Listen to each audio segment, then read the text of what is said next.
If by chance I should find myself at risk, falling off from this jagged cliff,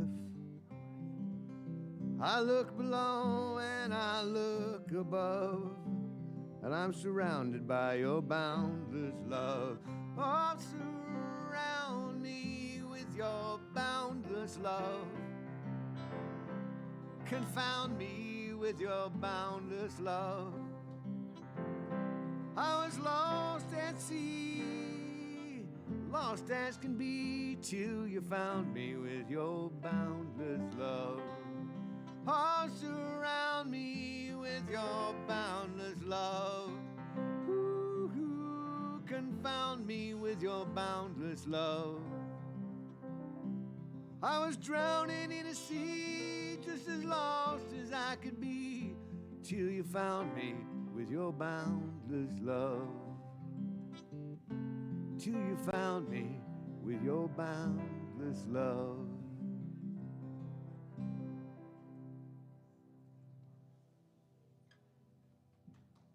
Oh, thank you, kind of. Good morning, all. It's my buddy Nate and I. We're just going to sit up here and play some tunes until Ken comes up. Good morning.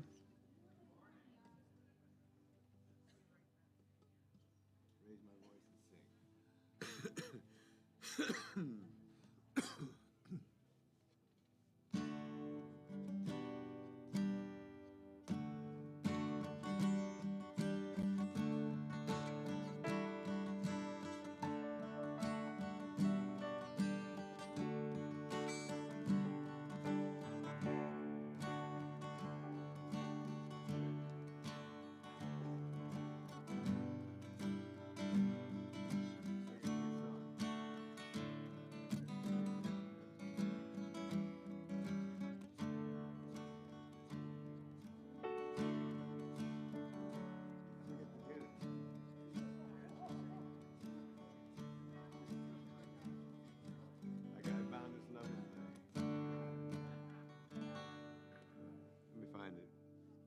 I have boundless love in my head. I can't get it out. That's probably a good thing.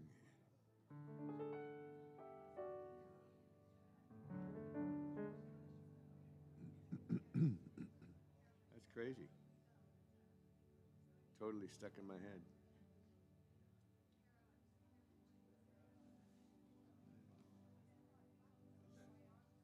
What are the words? What's it called? There's a secret to it. There's a secret to it. I've totally lost it. Let's do the new one.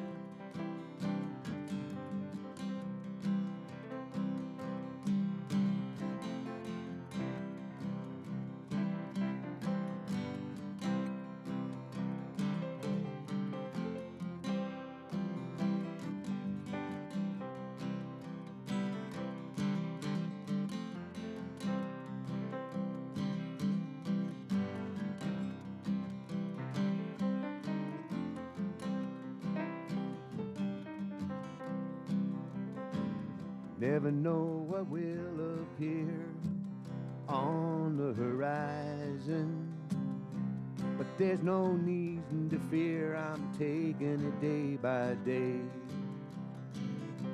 Don't know what you might hear. Hey, it could be surprising. Oh, but my position's clear. I'm taking it day by day. Lift up your voices, sing it out. Haul in the mainsail and bring her about. Be believing that life is sweet and it's yours for the taking, and you'll never miss a beat, taking it day by day. And under a bright blue sky, hope lies unshaken. You're happy and so am I, to be taking it day by day.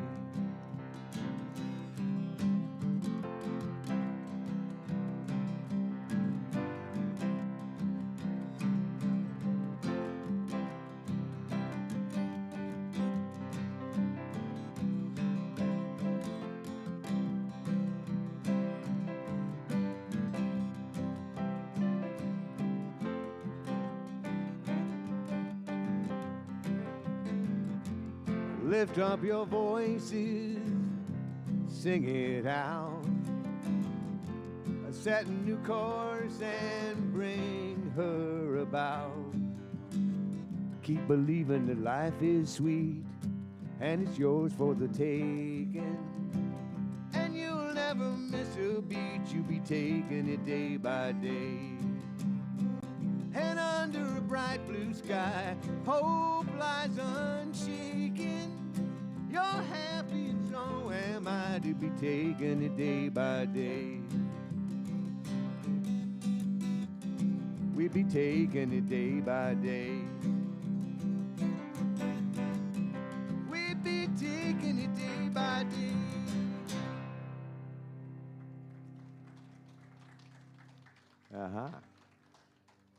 Keep that in mind. May this be your best day. Wasn't that the meditation?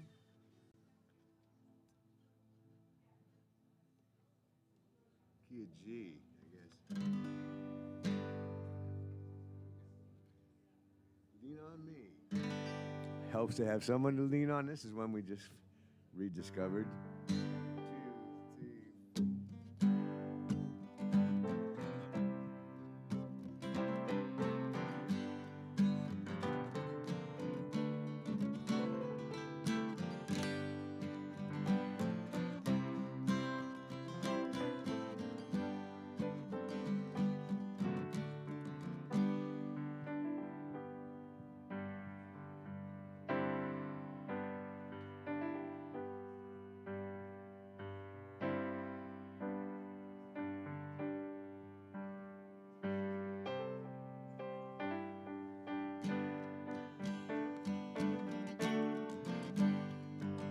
Sometimes in our lives we all have pain and we all have sorrow.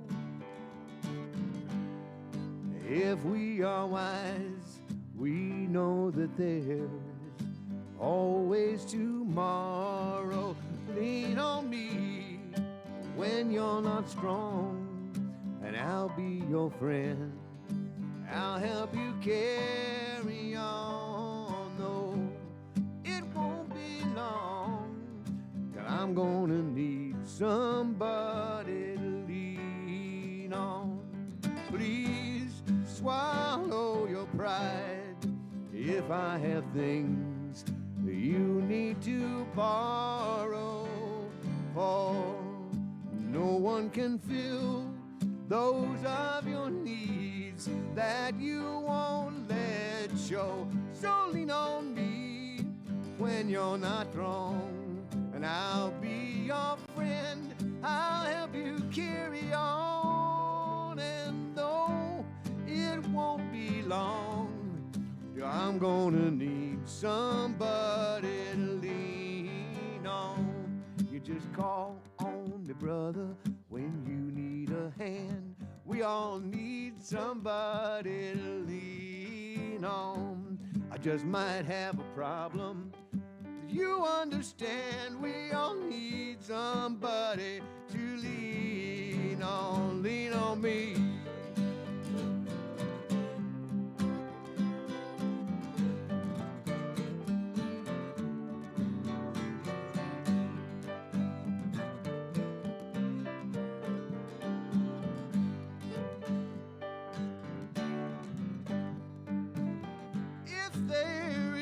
Load you have to bear that you can't carry.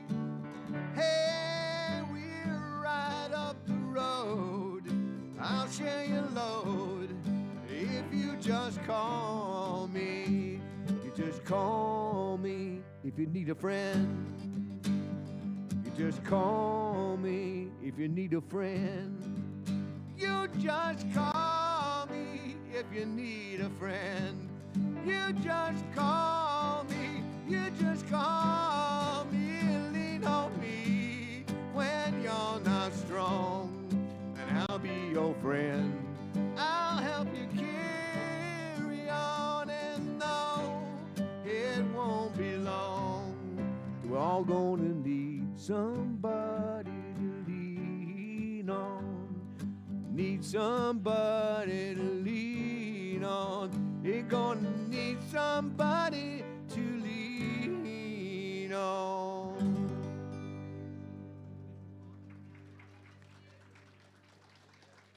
And we lean on one another here.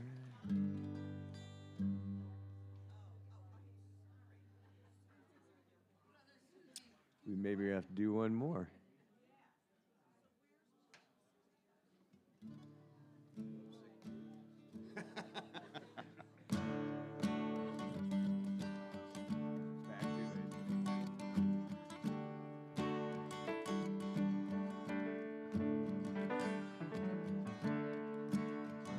Well, I don't see Ken Grace in the doorway, so we're going to keep this rolling. Nice to see you all here this morning, and always, we're very glad to be here. Well, there's a sacred tune that dwells inside of me. I heard it in the mountains, I heard it by the sea. It calls us all together, the many and the one. It's been around forever and never goes unsung. It's the sum of all that's true, and all I've got to do is raise my voice and sing. Well, it echoes in the canyons, it whispers in the trees, it fills my heart with gladness, it resonates in me. It's the sound of angels passing and zephyrs high above, an answer to my asking for just a little bit of love to help me make it through. And all I've got to do is raise my voice and sing. Hallelujah, Hare Ram, Waheguru, Satnam, Kyrie, okay, Namaste, Amen.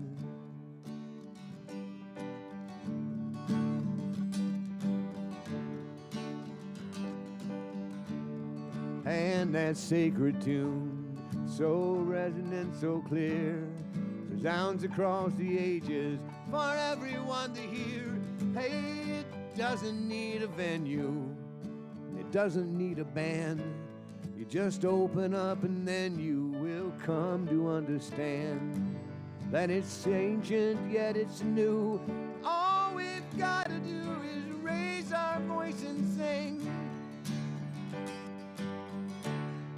Hallelujah, Hare Ram, Waheguru, Satnam, Kyrie, okay, Namaste, Amen. Hallelujah, Hare Ram, Waheguru, Satnam, Kyrie, okay, Namaste, Amen. Yeah, there's a sacred tune that dwells inside of me.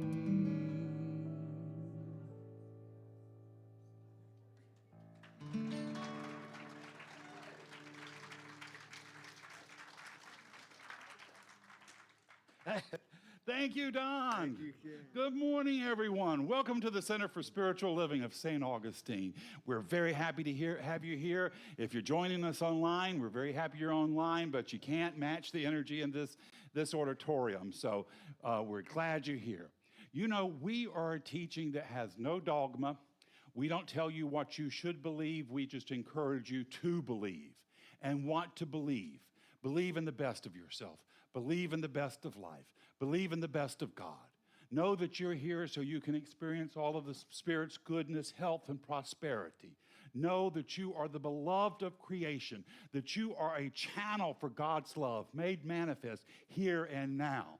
So that's what we support for you, and we know you will leave here today really in some significant way, healed, blessed, and prospered.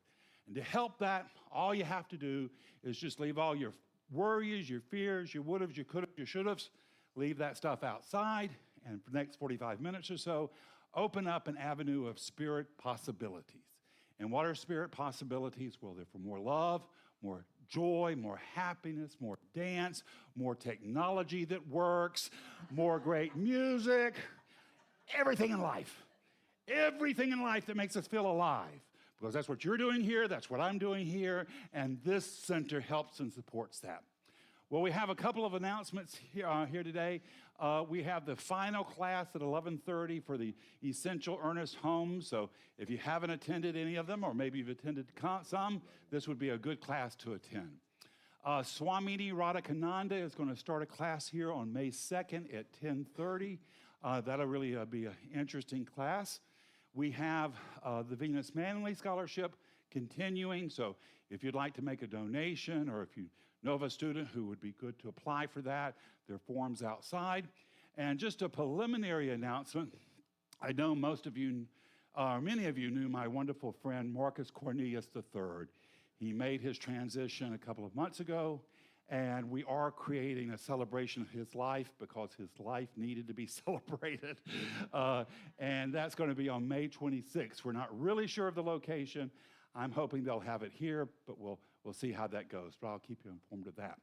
Well, those are all my announcements. So, Don, I know you got some great music for us because you got somebody helping you. Yes, we do. We have Nate with us today.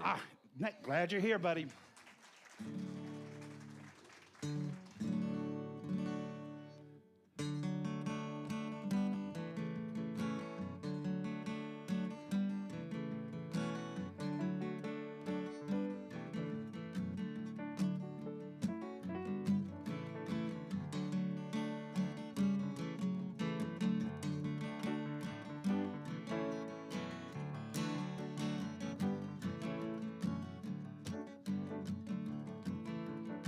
That kind of love just makes me happy.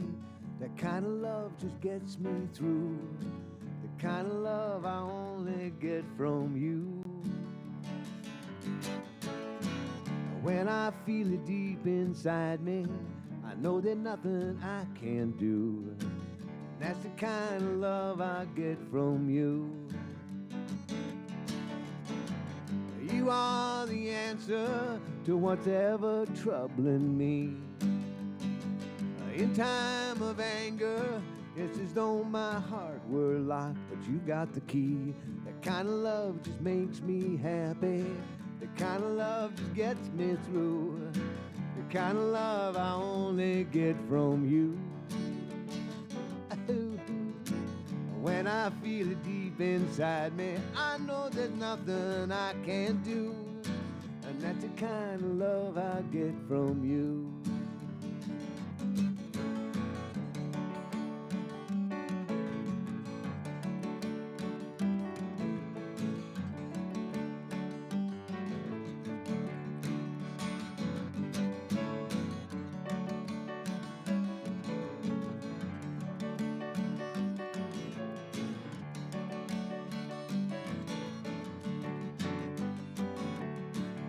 I thought I was abandoned and had somehow lost my way. Empty heart and handed, then you filled me with your love. And I gotta say, that kind of love just makes me happy. The kind of love just gets me through. The kind of love I only get from you. And when I feel it deep inside me, I know there's nothing I can't do. And that's the kind of love I get from you. 'Cause you are the sunlight that starts my every day. And when the day is done, you're still with me here. And I gotta say, that kind of love just makes me happy. The kind of love just gets me through. The kind of love I only get from you. Ooh. Now when I feel it deep inside me, I know there's nothing I can't do. And that's the kind of love I get from you. Ooh. And that's the kind of love I get from you. All of you. And that's the kind of love I get from you. Great, Don. That's excellent. So to get us going in our service, we're going to have the wonderful and amazing Linda Ryan coming up to do a reading and treatment. Come on up, Linda.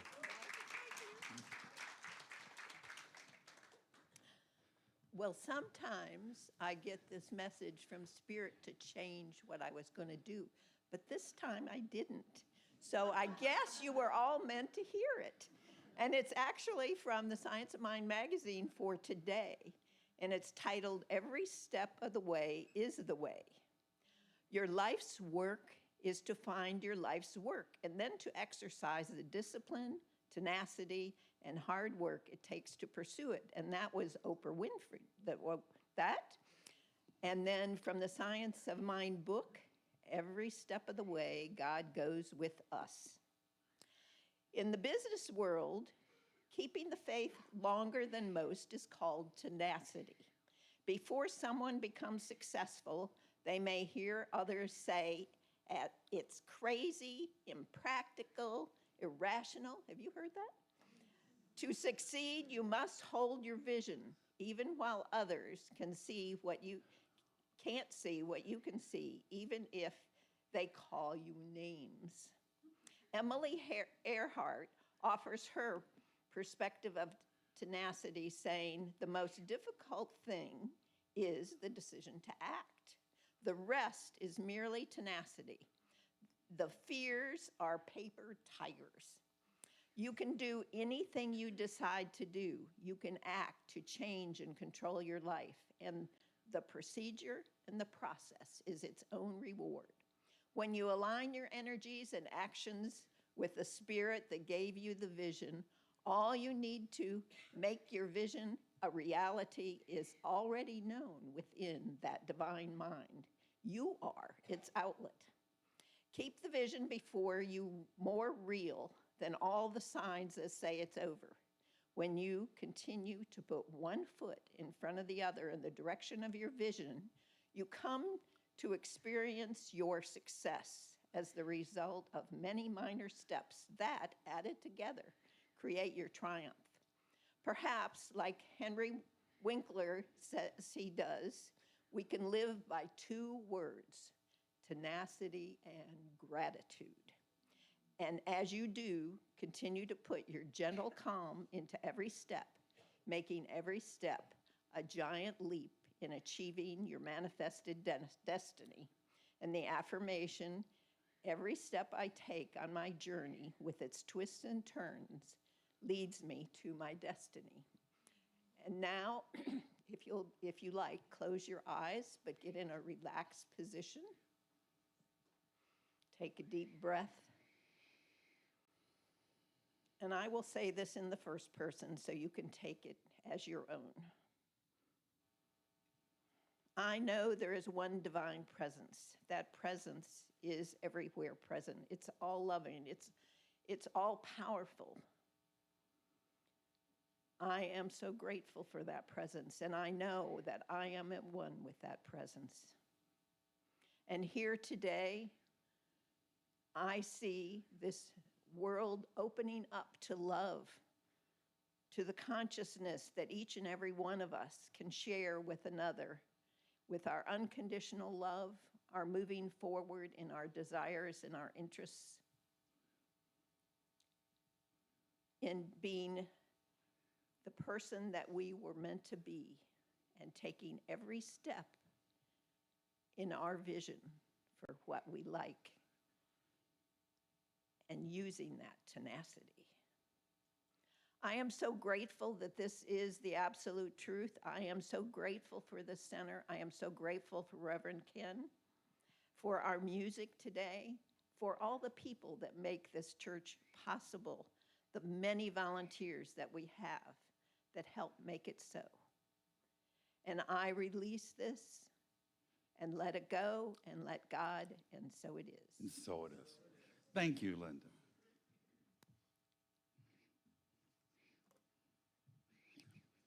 Let me make a little adjustment here to our technology. While I do, I'm going to entertain you with a story about Marcus Cornelius, for those of you who might not know Marcus.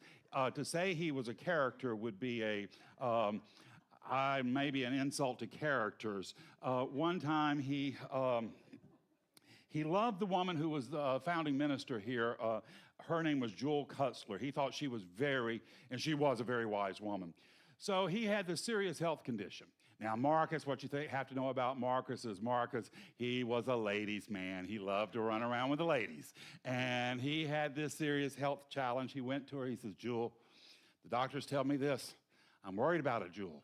They want me to go all have this treatment up to Atlanta, Georgia. They want to have treatment up in Atlanta, a special hospital, everything. I'm worried about it, Jewel. He said, Jewel looked at him for a little bit and said, oh, Marcus, get over it. She said, cancer ain't going to take you out. She said, a husband with a shotgun may take you out, but cancer doesn't have a chance. So my talk this morning is the everlasting arms. Everlasting arms. I had a really nice week, a great week actually, fun week. I got to take the $70,000 car that my dealership had loaned me that may or may not have a small fire ant infestation problem. I got to take it back, and I was so grateful because it was a big tank of a vehicle. And I'm sure in the next couple of months, if you pay a close attention to Ukraine, you're going to see it somewhere, that we've shipped it over there for them to use. So I was happy to get that thing off my plate. I got my regular car back. I was happy about that. I had gone by the grocery store.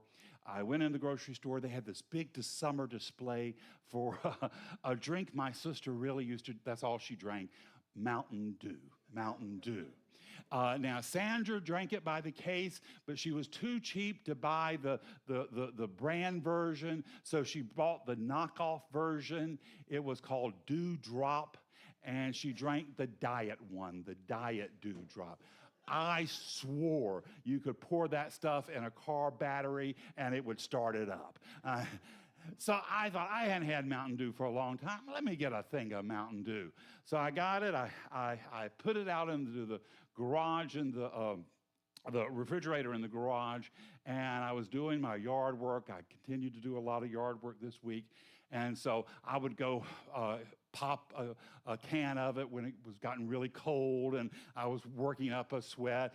And don't badmouth Mountain Dew. Mountain Dew is just like a little swallow of sunshine. I mean, it is very tasty and it's cold. And of course, it's loaded with sugar and caffeine. And I was knocking these puppies back. So I was a little hummingbird out there working in that yard. I got some work done. Now, for 13 years, I have tried to get the front yard to look nice. We have these big live water oaks, they call them. They shed their leaves, and it's very hard to get anything to grow because the soil gets very acidic, I think, or toxic. Almost nothing. I've planted thing after thing after thing. Nothing grows. I was talking to the lady at Lowe's. She said, well, try a couple of these plants. I said, all right, I'll give them a try again this year. And she said, well, you're looking for a ground cover, right? And I said, yeah. She said, well, have you ever thought of pine straw?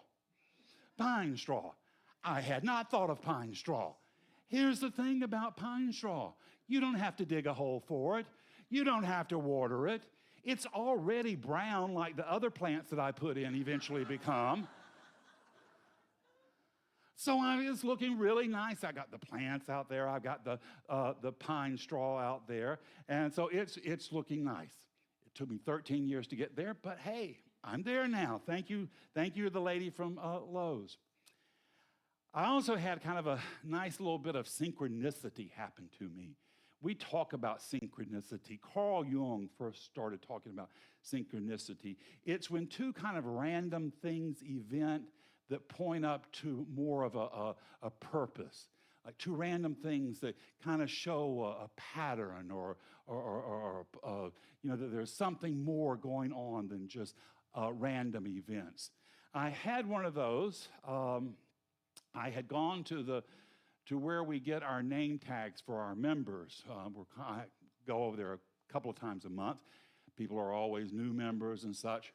So I happened to go there, and the lady that runs it, when she has old projects done, she kind of lays them out around where the reception area is. And I happened to spot a piece of artwork I'm very familiar with. It was a piece of Catherine Parker artwork. Catherine Parker was a member here. She was a nationally known, going to be a worldwide known artist. She painted beautiful artwork, very colorful. When she made her transition, her husband, Jim, graciously donated all of it to us. So I'm very familiar with it, and you can spot it. So I spotted a piece of Catherine's artwork, and I was like, well, goodness, what are you doing with Catherine Parker? And she says, this customer's come in. He's been getting a lot of this stuff framed. He's putting these little memorial plaques on them.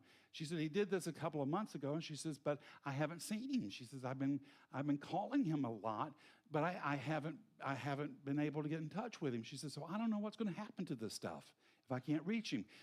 I said, well, who is he? Maybe I know him. She said, well, I don't know his name.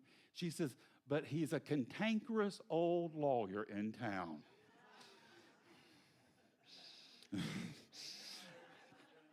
I might have an idea. It was Marcus. Marcus was a wonderful friend of mine. I wasn't going to argue about cantankerous old lawyer, though. And so I said, well, I know who this is. And I said, I'm in touch with some of his family. I said, we can get this to who he wanted it to go to, because that's what he was doing. He was making little memorial plaques that he wanted this artwork to go to. And she said, he's not only had that, she said, he's got this old photo. And she brought up this other photo, or another piece of artwork, and it was a family photo, old, from the 50s, family around a table. And he had labeled all the people in the family, and he wanted to give it to his son. Now, his son and him had been estranged a little bit, and what he was doing, he wanted his son to have the family history, to know who he had come from. Now, what were the chances that I would be there, happen to show up just at that time? Because she said she was getting ready to move the stuff back in the storage area because she had given up hope passing it along, and that I would know about Marcus, and I could get this to his son. We don't know how we can step in, and how just a little bit of help can create a great healing, create a great blessing. And you don't have to do it all on your own. Spirit's here with you, encouraging you, empowering you. And when you do it for yourself, and when you see that unfold, you think, then you know how valuable you are. And you realize the part that you're playing. You're vital. You're needed. You're necessary in the unfoldment of creation. It won't work without you. You have a wonderful purpose to unfold. You have something magnificent to accomplish, and Spirit is there, and it's going to help you every step of the way. And so we can move out joyfully, and we can make a difference.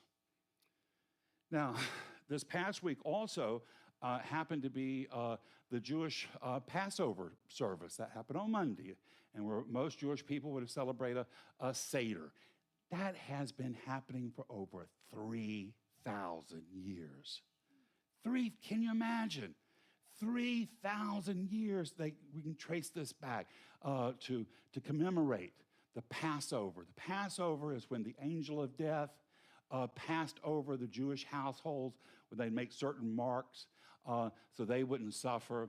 The angel of death was sent to Egypt because Pharaoh wouldn't let the Jewish people go, and finally the angel of death, God sent the angel of death and they were freed. Now, I have been invited to many Seder services. I find them endlessly interesting. But here's the thing. They're long. They're long. Many prayers, many explanations. And I don't want to offend anybody, but the food is not great. Boiled eggs, come on, boiled eggs, bitter herbs. Then there's something about a bone they put on the table, and sweet wine that you got to drink cup and cup of it. And then the big thing is matzah, a tasteless cracker. It used to be wallpaper paste at some form. And the person leading the service, the rabbi, the seder, at some point, I love how they play games and they encourage the kids to be active in it. And at one point, the rabbi will tell the kids, we're going to hide the little matzahs to see who finds it. And I'm like, yeah, let's hide it in the trash, see who finds it there. But if you're Jewish, it calls to you. It resonates with you. It's in your DNA. It speaks to your heart and soul. Sometimes Catholics who've come up with having the Eucharist celebrated, they will respond to that. And we all have different triggers, but for Jewish people, it really calls to you. And it's not just an intellectual thing, it's a body knowing, a body knowledge. We have classes here during the week, and one of the classes, they were talking about reincarnation, and they talked about how that you can have a certain intellectual knowing, but you can also have a body knowing. The knowledge is in your body. And this is how I think it is for Jewish people. So like I said, God sends the angel of death so that there would be punishment. There's an interesting scripture in the text that doesn't really make very much sense to me. It says at some point, because there were many plagues that built up to the angel of death, and at some point, Pharaoh had almost decided to turn them loose. But that God chose to harden his heart so it could send this harsher punishments. It doesn't make sense to me. I'm not sure what there is of that. There is also another Jewish interpretation, and the Jewish people say that when they escaped through the Red Sea and then the Pharaoh's army came after them, the Red Sea swallowed them up, that the angels of heaven were singing, and God stopped them and said, no, you cannot celebrate. These are my children too, and they deserve life too. So don't celebrate their death. I think that's an interesting concept. The Seder service is a reminder that as long as anybody is in bondage, that none of humanity is free.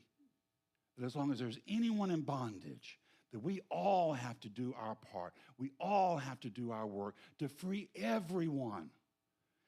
And I'm sure, because Jewish people are so intellectual, I'm sure there was massive discussions about what's going on in Gaza at many Seder tables this year. And that kind of exchange we want to encourage. That's a good thing. That's a good thing. The Jewish people, when they have the kids at the Seder service, they tell them the only inappropriate question you can ask is the one you don't ask. So ask everything, discuss everything. Now, they keep the doors unlocked during the service because they say anybody who's hungry, both physically or spiritually, come in. Anyone is welcome. Now, at one point, they opened the door for the prophet Elijah to come in. Elijah's supposed to show up as a ghost. When I was a little kid, we lived next door to a lady. Her name was Mrs. Wilson. She had a huge house. In my childhood memory, it looked huge. And her husband's favorite color had been baby blue. Hers had been little girl pink. So they painted the house pink and blue with aluminum siding. My sister, who would tell my sister Sandra, the one on Mountain Dew, she would give people's directions. She would say, drive down Vineville, and when you see the house that looks like a car wash, we live next door to it.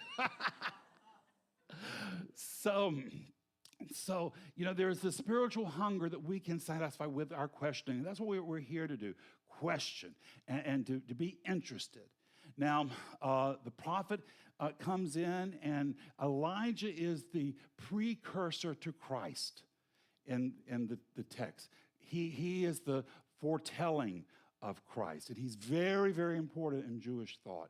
He's the champion of social justice, the champion of righteousness. He's fearless. He will speak out to anyone, the king, anybody, about a wrong that's taken place.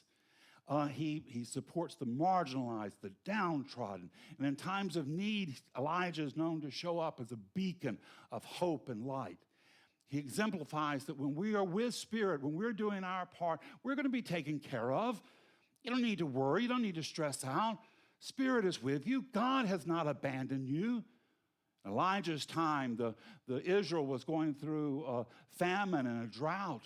And at one point, he goes out into the desert, and the crows feed him. The crows bring him water.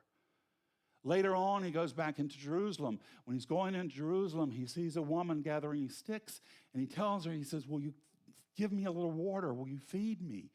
And she says, look, mister, I'm gathering these sticks so I can go cook the last little bit of meal I have for me and my son, and after that, we're going to lay down and die. That's it. I kind of felt that same way not having internet for most of the week. It's like, shoot me now. But he says, if you feed me, you won't go without. You won't go without if you feed me. And so she uses the last little bit of food and oil, and she cooks him a meal. And he's right. She can't pour out the oil from the jar. There's always more supplying for her.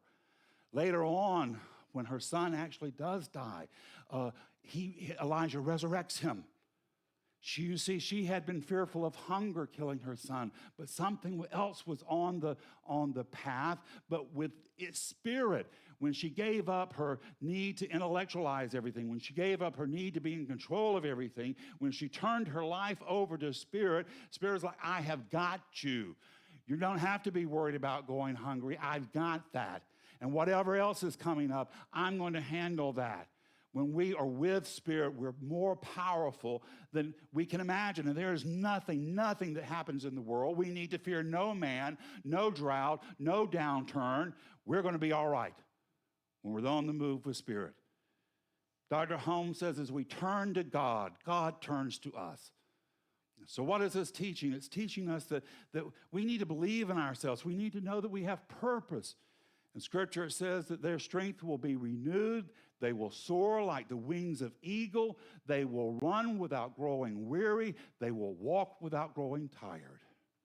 Reminds me of Dr. King, Martin Luther King. At one time he was called to go to Albany, Georgia. Albany, Georgia. I've been. If you haven't been, don't go. Little tiny town. Agricultural. It's probably in very bad shape now. Tiny, isolated. Dr. King didn't want to go. He said, our movements, it's in the big cities. It's where the TV, where we can get journalists. We're not going to get anything in Albany, Georgia. But they called to him. They said, come down here. He got down to Albany, and what he found was this community was on fire. They were revved up, and what they did is they did it through their singing. And they said that they were able not only just to energize themselves, they energized the whole movement, this head of this movement. And the king was able to go back with more conviction that the people who had suffered the greatest, the field workers, the housekeepers, that they had the enthusiasm to go on. And so how could he deny it? He said he met one woman. She told him, she said, my feet are tired, but my soul is no way weary. She was on the move for a greater purpose. And this is what we want to connect to have this greater purpose. Elijah, when he needed strength, he went out into the desert. And he said he didn't hear the voice of God in the thunder. He didn't hear it in the earthquake or the fire. He heard it in the still small voice. What is that still small voice telling us? It's encouraging us to step up, to be that we are, to empower ourselves with the goodness of God. New thought, we recognize that we're co-creators with the divine, that we're shaping our reality through the power of our thought and intention, and that we can harness this creative energy to manifest our highest potential, aligning our thoughts with the universal abundance. Dr. Holmes says the only reason we are limited is that we have not allowed the divine to express more completely in our lives. And I think we do this by watching our thoughts, watching our thinking, and like the kindly shepherd, always getting them back to a place of love and goodness, to know that we're all right. We're all right. Spirit's flowing through us. It supports and loves us. And when we step out too far, it will encourage us to come back to our place of center. So, as I told you, this week we haven't had cable. Our modem had gone out. I got a hold of AT&T, and they assured me that there wouldn't be a problem. They'd get me a new modem. And I was dealing with a computer the whole time I was on the telephone. You can kind of tell. And so they got me the modem out, and they assured that once this new modem, everything was going to be fine. I got it. I was really kind of surprised at how easy they had made the process. It was a complicated process, but they had made it very easy. Someone had thought well through that. So I was proud of myself when I got the modem set up and plugged in and everything. It did absolutely nothing. Nothing. So I got back on the phone, and I got the computer again. The computer person was telling me how to go through it. I went through it 3 times, and what happened is it would get to the place where I needed something else, and it would stall. It would get stuck. And so I was furious. I was just screaming, get me a person. Get me a live person. And I guess the algorithms for how to handle a crazy person kicked in because they said, we're going to get you a live person now. Take a deep breath. And so I was waiting. I was thinking about the last time I'd had this problem. And I had got a technician, and she was this lovely little young lady from Indonesia. She spoke, English as a second language, but she had tried. And she was actually really knowledgeable. And so I thought of her, and I was like, now, wait a minute, Ken. It's okay to yell at a computer, but here's a live person coming on. You need to calm down and, handle them nicely. And I didn't get an Indonesian lady. I got a guy. I think he was from East Europe. He spoke with a second language accent, but he was so nice. He was so, easy to work with. He got me through the process. It still didn't work, but I wasn't even mad with him when it didn't work because he'd been so nice. And he was like, well, I'll get a technician out. We'll get you set up in a couple of hours. I hung up from him. I gave him a good review. When they asked you for a review, I gave him a good review. I'm sitting there in the house. I'm waiting for the technician to show up. As I hear a truck come up, so I go outside, and it's the plumber for next door. So they're working on that, and I think to myself, look at this yard. I mean, in this front yard is just beautiful. I was out there walking, inspecting the plants, looking at them.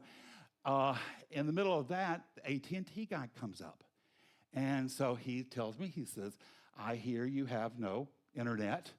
And I said, no, we're out for a couple of days now. And he looks dead at that plumber's van. Dead at, he says, I bet that plumber has dug something up around here and cut your line.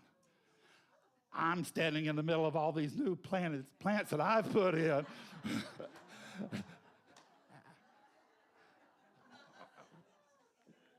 Could be. That could have happened.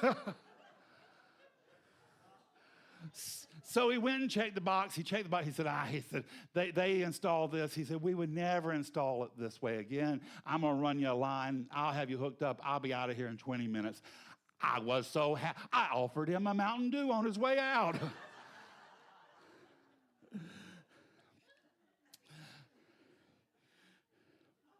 So, what does all this mean for ourselves? Well, for me, it means that Dr. Holmes says, we're all searching. We're all searching. We're on a pathway of self-discovery.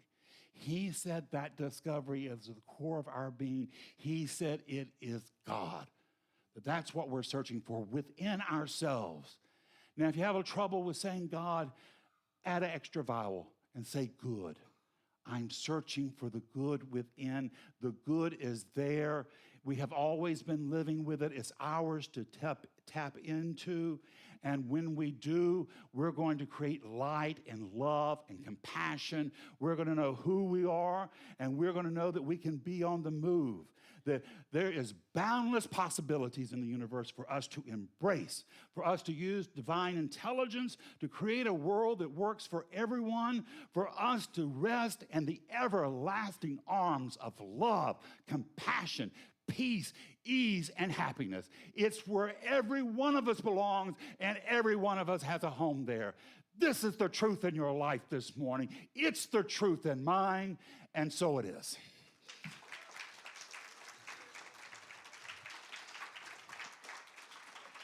Thank you, everyone. All right, Don.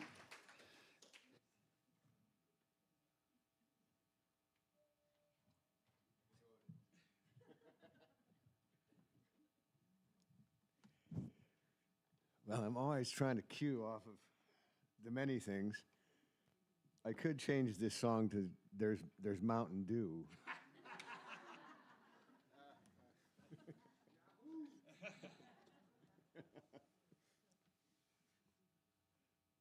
But it's actually called There's More to Do.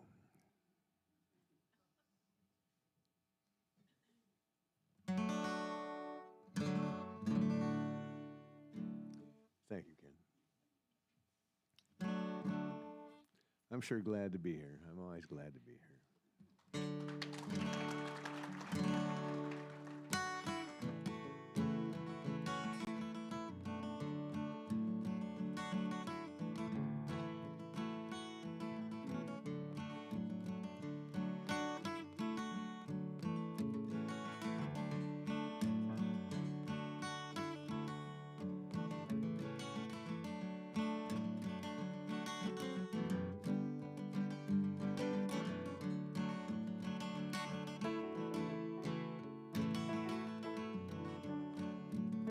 It's about knowing where you're going.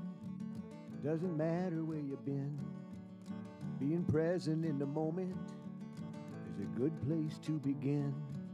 If you think you have to think about it, then the doubt's already in. 'Cause there's more to do. There's so much more to do.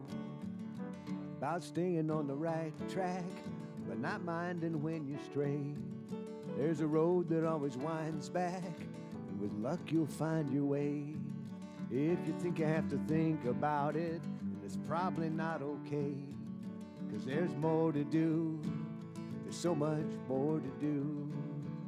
All tossing and a turning won't get you anywhere. If you haven't got the will to live, the heart to try, in time no one will care. It's like flying across the ocean. It's like walking into town.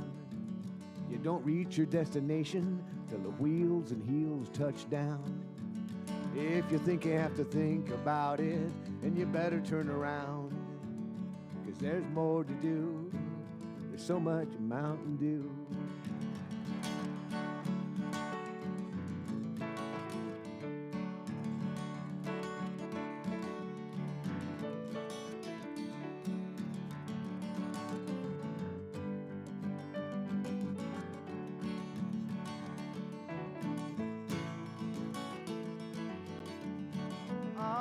Tossing and a turning won't get you anywhere. If you haven't got the will to live, the urge to move, time no one will care. Like flying across the ocean, it's like walking into town. You don't reach your destination till the wheels and heels touch down. If you think you have to think about it, man, you better turn around. 'Cause there's more to do. There's so much more to do. There's more to do. So much more to do.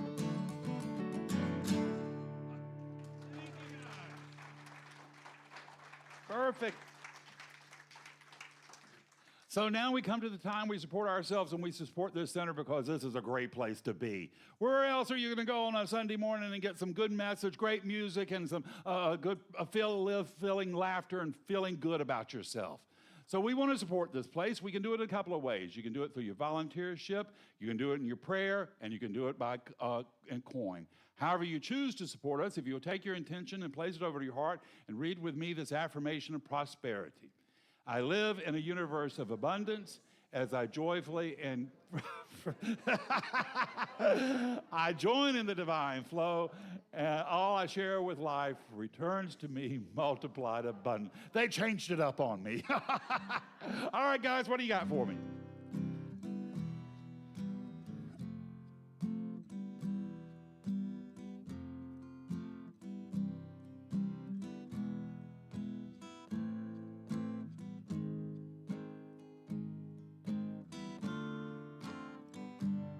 I always go back to this. I see trees of green, red roses too. I see them bloom for me and you. And I think to myself, what a wonderful world.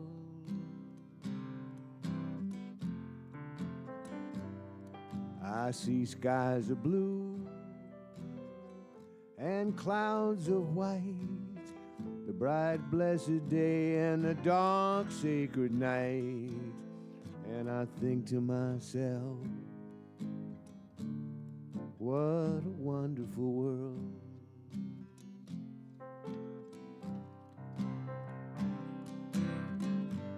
The colors of a rainbow so pretty in the sky are also on the faces of people going by. I see friends shaking hands, saying, how do you do? They're really saying, I love you. I hear babies cry, and I watch them grow. They'll learn much more than I'll ever know. And I think to myself, what a wonderful world.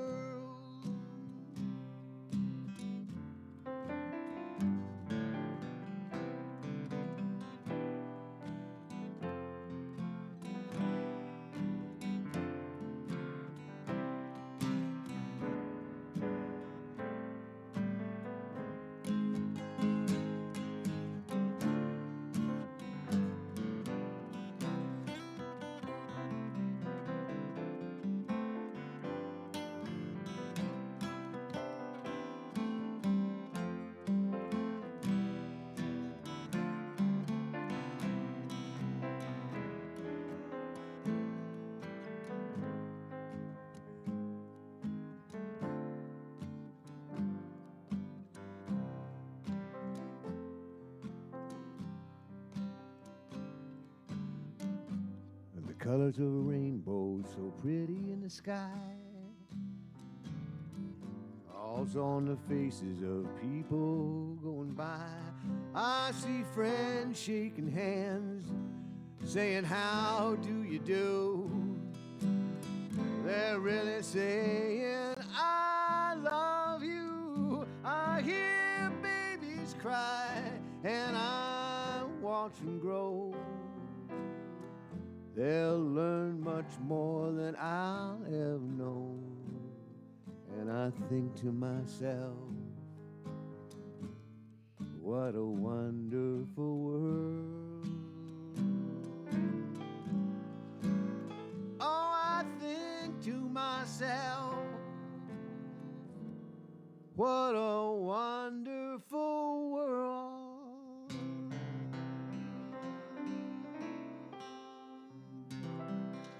Ah, thank you, guys. Thank you, guys. Thank you, Victoria. And thank you for your support. Your support is helping us grow and to thrive to continue to be this beacon of hope and love. So we thank you, we bless it, we release it, knowing it does its good and perfect work, returning to us multiplied abundantly. And together we say, and so it is. All right, well, let's conclude our service with an affirmative prayer. I'm going to do it in the first person, but take it in for yourself. Say something that works for you, hold tight to that. If say something that doesn't work for you, just let that part slide by. But just know this truth with me today.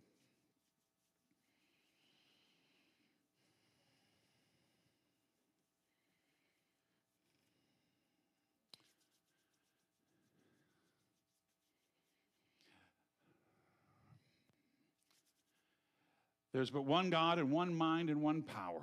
That power is perfect love, it's divine intelligence. It created me from itself plus nothing else, so I can walk the soil of St. Augustine.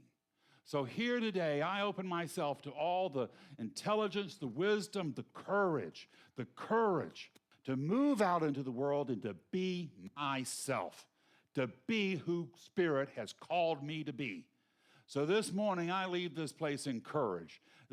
I leave this place empowered. I know who I am and whose I am. I'm a child of the Most High, and I have come to life to live in goodness and kindness and compassion. And I am here to speak truth, that we're all humans and we all have a right to be here on this planet, to live without confusion and fuss and war and turmoil. We're all children of the Most High, and we are here to live and live well, to experience ourselves in the divine glow of God's love. We are here to be that which God knows us to be.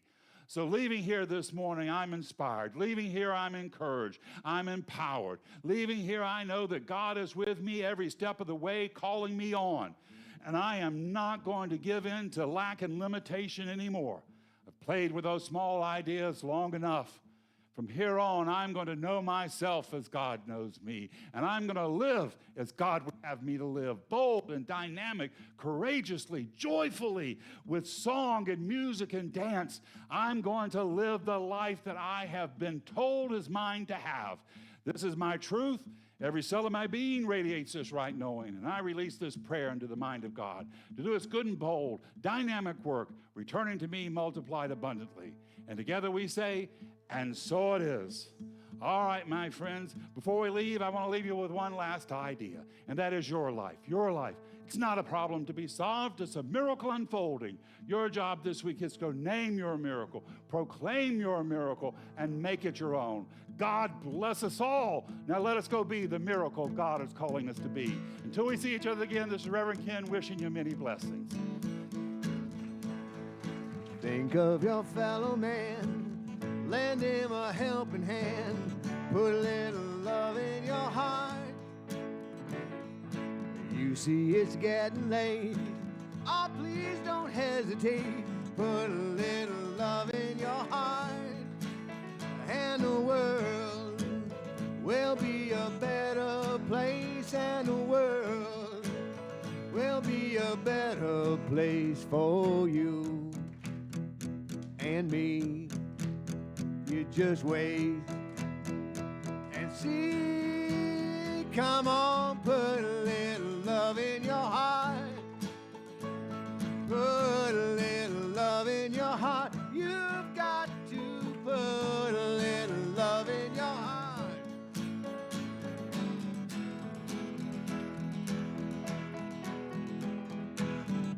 Another day goes by and still the children cry.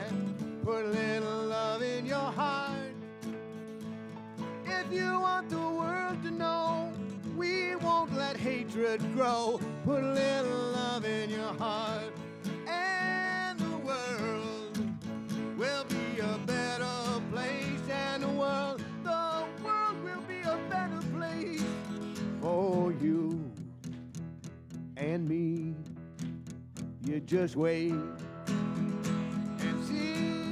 Oh, put a little love in your heart. You've got to put a little love in your heart. I know you'll put a little love in your heart, in your heart. Well, take a good look around, and if you're looking down, just put a little love in your heart.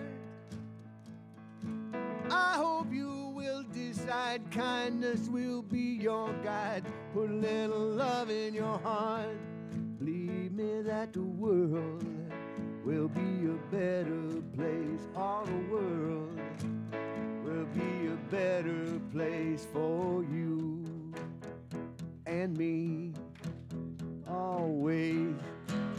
And see, one time we gotta put a little love in our heart. We've got to put a little love in your heart. Oh, believe me, we're gonna put a little love in our heart. We want to put a little love in our heart. I know we're gonna